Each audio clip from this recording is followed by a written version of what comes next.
Hello and welcome back to another edition of our virtual JumpstART program. So we are into October and we are celebrating Hispanic Heritage Month.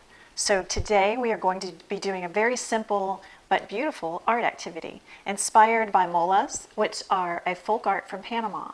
So they're filled with beautiful colors and shapes, and so you can make them as simple or as complicated as you would like. All you're going to need is some glue, some scissors, possibly a pencil or markers if you want to fancy your creations up, or crayons if you want to use those. But the main thing you're going to need is lots of different colors of paper. So it can be any kind of paper, but lots of colors.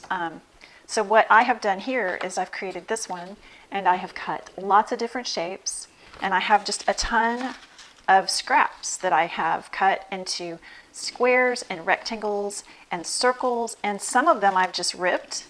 They don't have to be a straight cut, so some I've just ripped and played around with. So I have this sun that I'm working on, and I've just, I put a piece down and I'm layering my paper.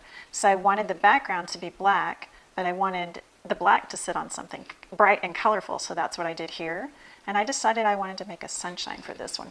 This one I just did some fun shapes, cutting out different shapes.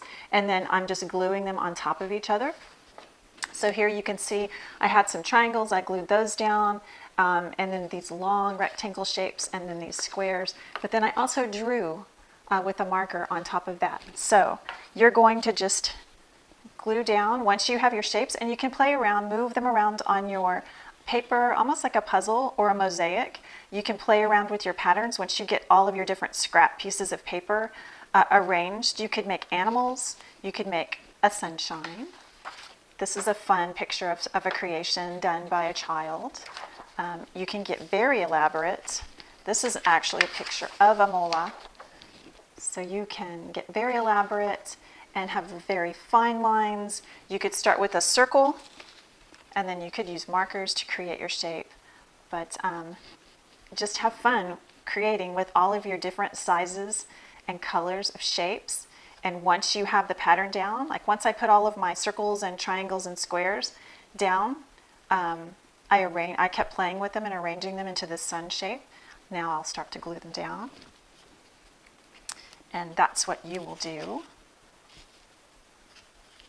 So just have fun and move them around. Make a lot of them because they're really beautiful.